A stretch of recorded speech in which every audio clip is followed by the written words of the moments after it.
श्रद्धा का अर्थ है तुम्हें अपने पर श्रद्धा नहीं, तो तुम किसी और का सहारा खोजते हो। तुम्हें अपने पर भरोसा नहीं, तो तुम किसी और का भरोसा खोजते हो। थोड़ा सोचो, लेकिन जिसे अपने पर श्रद्धा नहीं है उसे किसी और पर श्रद्धा हो कैसे सकेगी? जिसे अपने पर श्रद्धा नहीं है उसे अपनी श्रद्धा पे भी कैसे श्रद्धा हो सकेगी?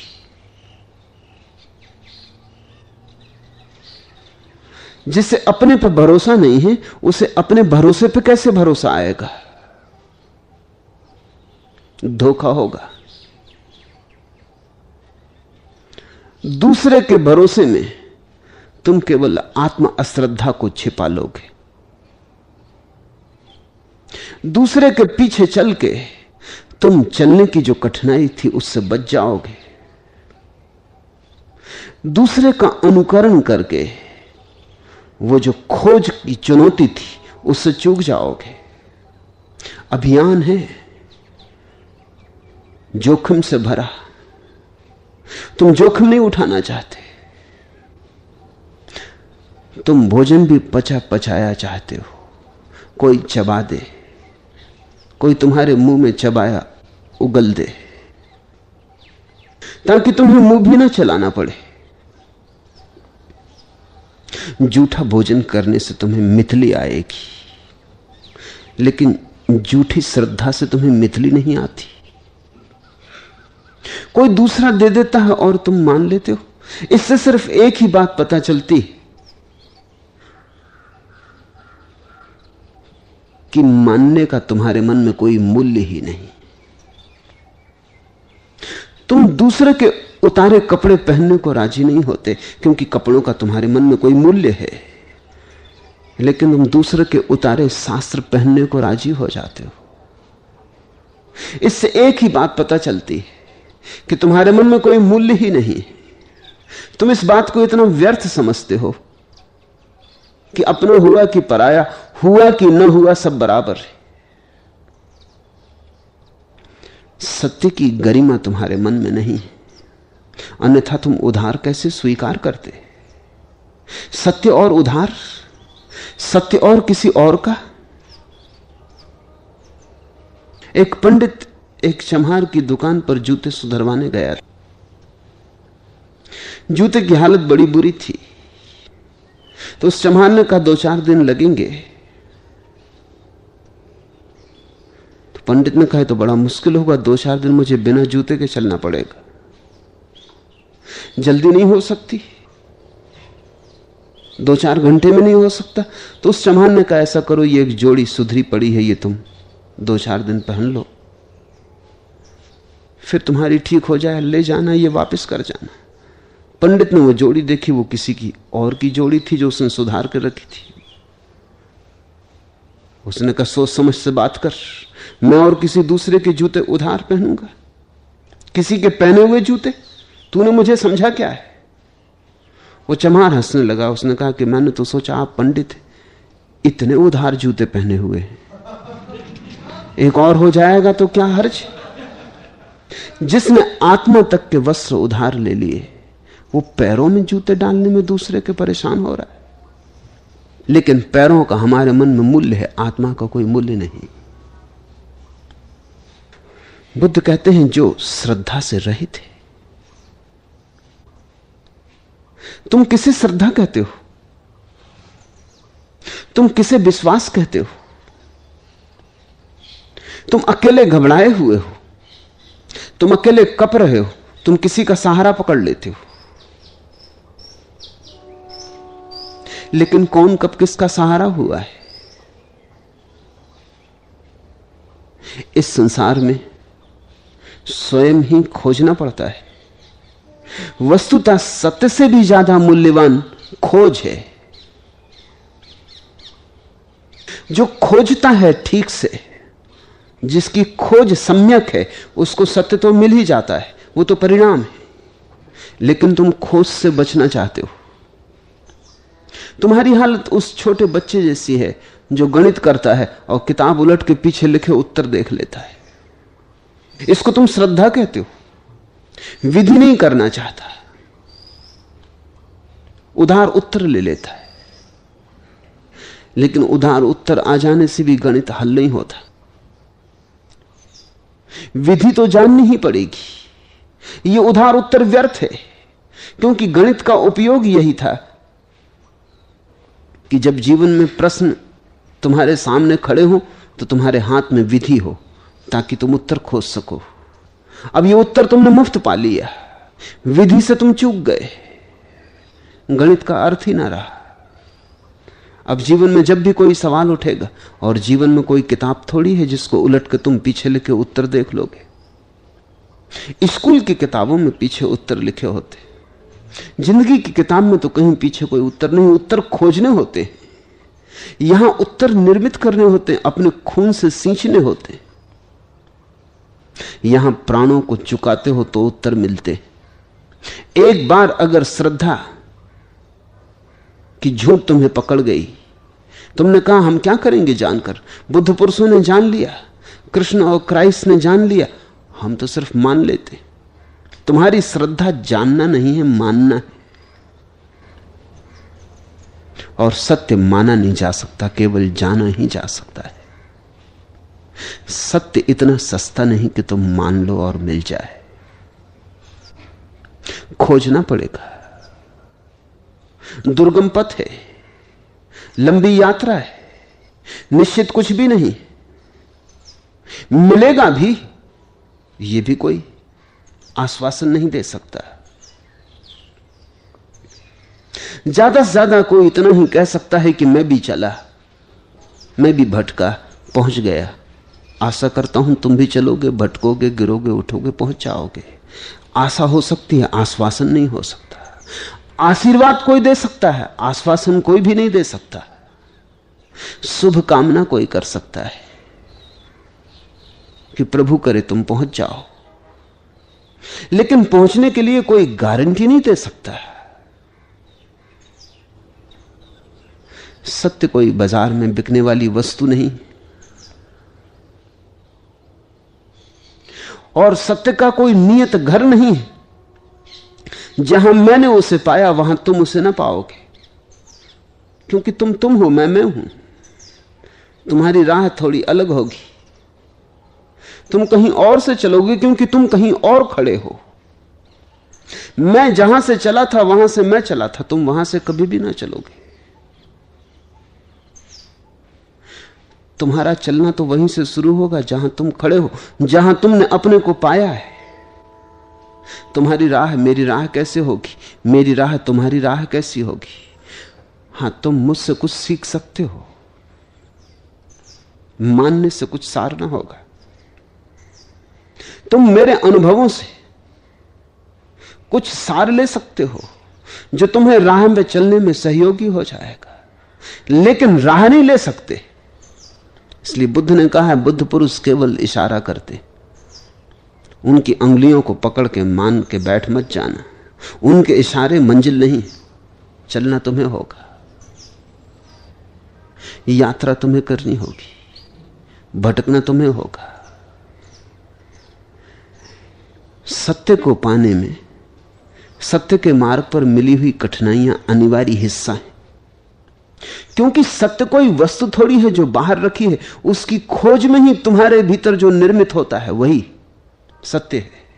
उसकी खोज में, सतत चेष्टा में, बार बार भटक के फिर तुम लौट आते हो, फिर खोजते हो, गिरते हो, उठते हो, हजार बार हाथ से सूत्र छूट जाता है, फिर तलाशते हो। इस सारी खोज में तुम्हारे भीतर कोई संगठित होने लगता है प्राण। इस सारी खोज में तुम्हारे भीतर टूटे हुए, बिखरे हुए खंड करीब आने लगते हैं। एक रासायनिक प्रक्रिया घटती है, एक कीमिया से तुम गुजर जाते हो। तुम बिखरे टुकड़े नहीं रह जाते, तुम संगठित हो जाते हो। तुम्हारे भीतर आत्मा का जन्म होता है, वही आत्मा सत्य है। सत्य की खोज में ही सत्य निर्मित होता है। सत्य की खोज सत्य के जन्म की प्रक्रिया है। सत्य कहीं तैयार होता तो हम दूसरों से उधार ले लेते। रास्ते बना लेते, नक्शे तैयार हो जाते, दिशा सूचक निशान लगा देते, मील के पत्थर गाड़ देते, सब चीजें सरल हो जाती, भीड़ चुपचाप चली जाती, कुछ खोजना ना पड़ता। लेकिन सत्य बाहर नहीं है, खोजते हो तुम, तुम्हारे भीतर निर्मित होता। जैसे गर्भ में बच्चा निर्मित होता है, ऐसे तुम्हारे भीतर सत्य का जन्म होता है। प्रसव की पीड़ा से गुजरना ही होगा, गर्भ के बोझ को ढोना ही होगा। तो जब बुद्ध कहते हैं जो श्रद्धा से रहित है, तो वो ये कह रहे हैं जो मान्यताओं से मुक्त है, जिसने विश्वास नहीं किया, जो खोजने को तत्पर है, जो खोजेगा तो ही मानेगा, जो खोज के पहले नहीं मानेगा। इसका क्या अर्थ हुआ? क्या इसका यह अर्थ हुआ कि जो अश्रद्धा से भरा है? नहीं, फिर तुम चूक जाओगे। वही भूल भारत के पंडितों ने की, उन्होंने समझा बुद्ध अश्रद्धा सिखाते। बुद्ध केवल इतना कह रहे थे कि श्रद्धा छोड़ो, बुद्ध अश्रद्धा पकड़ने को नहीं कह रहे थे, क्योंकि फिर अश्रद्धा ही श्रद्धा हो जाती। तुम जिसे पकड़ लेते हो वही श्रद्धा हो जाती। नास्तिक की भी श्रद्धा होती है, आस्तिक उसको अश्रद्धा कहता है। नास्तिक के लिए तो वो श्रद्धा ही होती। किसी कम्युनिस्ट से पूछो, उसके लिए तो कार्ल मार्क्स की कैपिटल वैसे ही है जैसे हिंदुओं के लिए वेद है, मुसलमानों के लिए कुरान है। और हिंदुओं का वेद तो हजारों साल की चोटें खा खा के थोड़ा नब भी गया है, विनम्र भी हो गया है। कैपिटल अभी बड़ा नया वेद है, अभी बड़ी अकड़ से भरा है, अभी समय की चोटें बहुत नहीं खाई, अभी 100 साल ही हुए हैं उस किताब को लिखे हुए। तो जैसे बच्चे में अकड़ हो, सीमाओं का बोध नहीं होता, सब कुछ को पा लेने का ख्याल होता है, कुछ भी असंभव नहीं है ऐसी धारणा होती, ऐसी ही अवस्था है। न तो हिंदू वेद को पढ़ते हैं, न कम्युनिस्ट कैपिटल को पढ़ते हैं। मुझे अब तक कोई कम्युनिस्ट नहीं मिला जिसने पूरी कैपिटल पढ़ी हो, न कोई हिंदू मिला जिसने पूरा वेद पढ़ा हो। पढ़ने की जरूरत ही क्या है? मानना जब हो तो पढ़ने की जरूरत क्या है? मान लिया, बात खत्म हो गई। असल में मान लेने के पीछे यही तो छिपा है कि पढ़ने की भी झंझट कौन करे, खोजने की भी झंझट कौन करे। ठीक है, ठीक ही होगा, झंझट मिठी। नास्तिक की भी श्रद्धा होती, वो कहता है ईश्वर नहीं, ये उसकी श्रद्धा है। आस्तिक इसे अश्रद्धा कहता है, क्योंकि आस्तिक की श्रद्धा है कि ईश्वर है। अगर तुम नास्तिक से पूछो तो वो कहेगा कि आस्तिक जिसको श्रद्धा कहता है वो अश्रद्धा है, वो नास्तिक के ईश्वर में अश्रद्धा है। नास्तिक कहता है ईश्वर नहीं, यही उसका ईश्वर है। कभी तुमने गौर किया, नास्तिक भी मरने मारने को उतारू हो जाता है। ये बड़े मजे की बात है, ईश्वर है ही नहीं। तो अगर कोई आस्तिक ईश्वर के लिए मरने मारने को उतारू होता हो तो समझ में आता है कि चलो कम से कम इसका ईश्वर है। तो नास्तिक भी मरने मारने को उतारू हो जाता है, उसके लिए जो है ही नहीं, विवाद करता है, जीवन गंवाता है। आस्तिकों से ज्यादा भी नास्तिक विवाद में समय गंवाते। कोई पूछे कि जो है ही नहीं, उसके लिए तुम परेशान क्यों हुए जा रहे हो?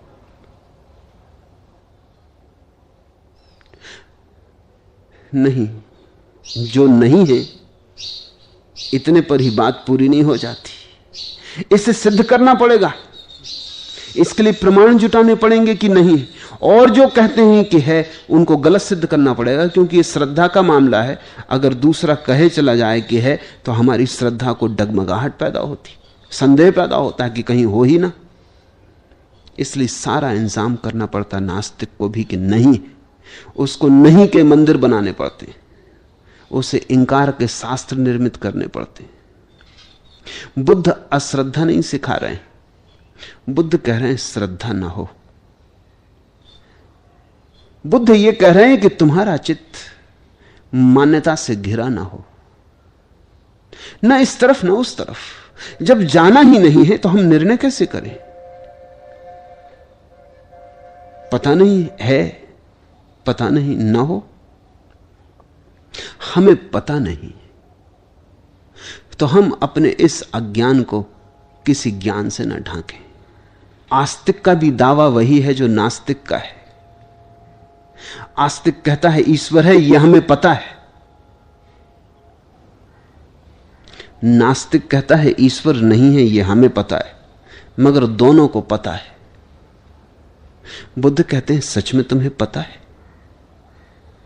थोड़ा सोचो, थोड़ा मनन करो, तुम्हें पता है?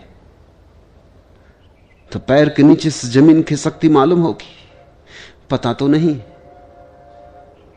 सुन रखा है, कहा है किसी ने, सुना है किसी से, समझ लिया है, मान भी लिया है।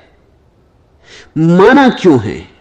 बुद्ध कहते हैं तुम्हारी सारी श्रद्धा के पीछे भय है। तुम्हारी श्रद्धा भय का ही विस्तार है। बिना ईश्वर को माने बड़ी कठिनाई है। हजार उलझनें खड़ी हो जाती हैं जो हल नहीं होती। फिर किसने संसार बनाया? फिर किसने ये सब सृष्टि रची? प्रश्न ही प्रश्नों की कतारें खड़ी हो जाती, उत्तर नहीं मिलते, और बिना उत्तर के बेचैनी होने लगती है। ऐसा भी नहीं है कि श्रद्धा से उत्तर मिल जाते, लेकिन उत्तर का आभास मिल जाता है।